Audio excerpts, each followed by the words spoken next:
he stay dropping them bangers. Use that poker, don't let nobody see you, man. Too much mud, sipping on junk to reap, man. Scroll through pictures of myself, gotta face my demons, man. If no one knows, I'm doing myself. What is up, YouTube? It is showtime, and I am back with yet again another video. And in today's video, I'm going to be showing you guys how to push people out of bounds and how to hawk the lanes in NBA 2K22. As you guys have probably noticed, the tip videos have been coming in. I've been making a lot of them. I'm slowly running out of them, honestly, but I have a few more in store, and I'm going to keep posting them. If you guys enjoy videos like this one, please do let me know. It's very important you guys know how to play the lane, and not a lot of people know this. I don't even think anyone has dropped their tutorial on this. Maybe they have, I don't know, I haven't checked. But there is a way you guys can push people out of bounds and kind of get yourself a quick stop when you guys are playing defense on the inbounds. Inbounds are very, very weird this year, and it's very easy to take advantage of them. So that's what I'll be showing you guys how to do in today's video. Before we get started, once again, if you guys can just please do like the video, comment, hit the subscribe button, hit the post notification bell, so anytime I post a video, you guys will get the notification. And nonetheless, we'll get straight into today's video on how to hawk the lanes and push people out of bounds. So usually I have some requirements for some of these things. When you guys are pushing people out of bounds, really there is no badge in the game that helps you do that successfully. Based on what I can see, I have clips of me pushing people out of bounds and no badges pop up. So as you guys know, usually when you guys do something like, say for example, you guys get a block, the rim protector badge will pop up. I've noticed that anytime I push people out of bounds for a stop and done that kind of inbound glitch, no badge has popped up. So technically, I guess there's no badge that literally assists you with pushing people out of bounds. But to be honest, I feel like at the same time there is, and the badge we have to go over is Menace. Menace is like the trapper badge this year, and it helps you get trappers and also helps you guys kind of harass people, and you guys can kind of, well, not just harass people on defense, so it's kind of easier for you guys to get quick little plucks and bumps. So Menace is very good. I use it on silver as a center. If you're a lock, you obviously want to be using this on Hall of Fame or silver, or sorry, Hall of Fame or gold, but as a center it works perfectly fine for me on silver. I feel like another badge that can help with this is the off-ball pest. It doesn't pop up. None of these badges I'm mentioning pop up, but honestly, I still feel as if they can play a factor. Menace is definitely the go-to badge for me. Off-ball pest, I haven't tried it yet. Maybe I will try it and see if it pops up when I do push people out of bounds. Also remember, this video is also covering how to hawk the lanes in the inbound too. Anything inbound related. So some badges that are gonna help with your inbounding hawking, like in terms of trying to get stops in the inbounds, would be the pickpocket. This is going to help you guys get rips. Honestly, with this badge, it's so OP. Like, it's really OP. I love it on gold as a center. Silver is cool too. You can literally, like this year, it feels like now more than ever, you get a lot of lucky pickpockets. I spam square and I just get random ones. You guys will see it later in the video.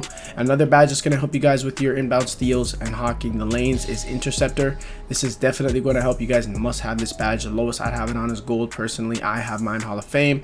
And the last but not least, Hustler. Now, Hustler is not going to necessarily help you guys get the steal, but it's going to help you guys pick up the ball, especially on the inbound. As you guys know, when you guys get an inbound steal, sometimes it'll roll out of bounds, and Hustler makes you instantly pick up the ball. So those are some badges that are going to help you. Maybe an honorable mention will go out to Ball Stripper. If you guys want to hawk kind of people when it comes on to ball stripping people in the paint, you guys can do that, but we're only and mostly focusing on the inbounds today. So the badges you need will be Hustler, Interceptor, Pickpocket, Menace, and then off ball still questionable, but the main ones are Menace, Hustler, Interceptor, and Pickpocket.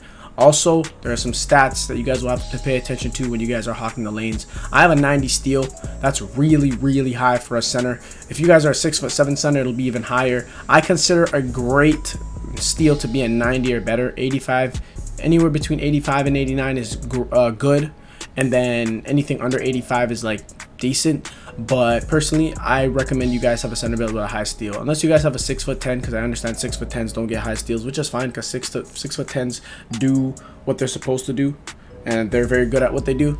But if you're playing comp and stuff, I really highly suggest you guys have a high steal. So I have a 90 steal, so that definitely helps me when it comes on to getting inbound steals in general. And that's really all it takes, just your steal rating. I can't really mention any other stats that would play a factor in that. What you guys can also do, I also like to mention and encourage is you guys can buy boosts for your steals so that you guys can get even more steals. That would be right here.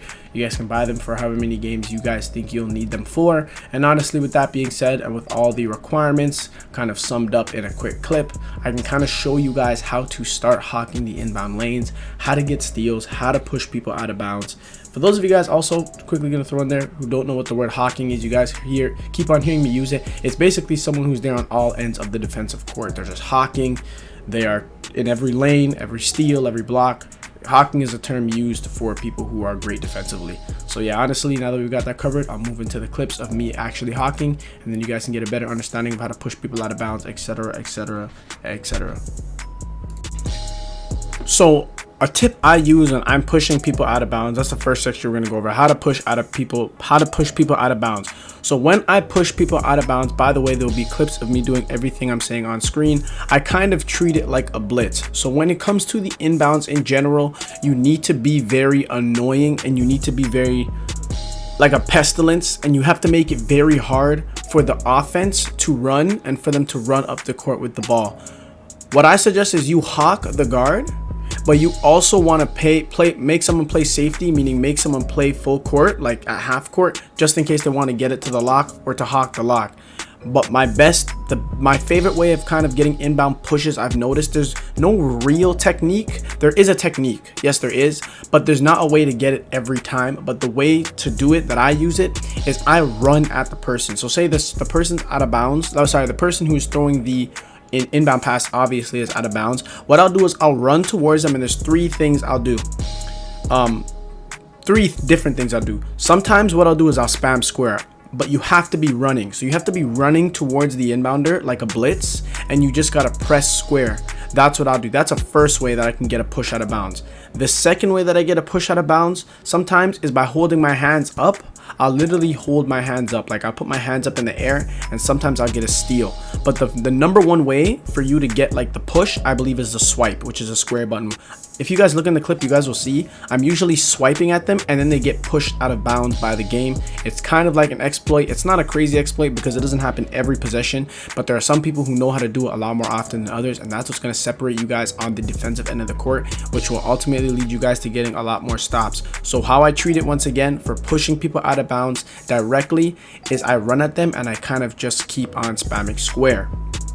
The third reason, I'm not going to say that one because it doesn't really correlate. The best way, I want to say, just make it official, is by running at them and pressing square. Now when it comes to inbound steals in general, what I like to do more is hold my hands up. I'll kind of just be there in the inbound, and I will press square. It's like a mix of square and hands up. I'll put my hands up, and then when he does press the ball, then I'll press square, and I should usually get the inbound steal. That's kind of how it works. Inbounds are very tough this year. It's easy to take advantage of them. You guys just have to know what you're doing. It's all about your angling. You just always want to be in the face of the person inbounding, and then you guys just kind of want to follow the trail and the route, because you have to remember, guards run a route. There's a route guards run in order to get the inbound in successfully. You need to be able to kind of follow their route. But more than anything for centers, you guys really just have to hawk it, and you guys have to be moving around a lot. What I do is, once again, I put my hands up, and then when he's ready to pass it, I just follow him, and I have to time the square. You guys do have to time the square. That's one thing I will have to mention. Now, sometimes this one doesn't really have anything to do with the inbounds, but I'll get this animation where it's kind of like near the baseline, near the inbound lines, and I'll hold L1 and I can get a forced turnover. That one is completely random. If you have the menace badge, it's gonna help a lot more. But sometimes I'll just put my hands up and then I'll hold L1 and I get like a trapper animation and a jump ball animation. And any of you guys know how the code rules and the violations work. If the opposing team has the ball and you commit a jump ball on them, you get the ball automatically. So it becomes a turnover for them and a possession for you. That's basically how I go about it. I will just hold L1 with my hands up. For those of you guys who don't know how to do hands up, it's literally just take the stick and the right stick, put it up in the air, and your hand should be up. So once again, we're gonna do a quick overview. As I said, I want to keep this short and sweet. First, if you guys want to push people out of bounds, you guys need to be running towards the inbounder and pressing square. And the person who catches the ball, usually if they catch the ball close to the inbounder, it will be pushed out of bounds.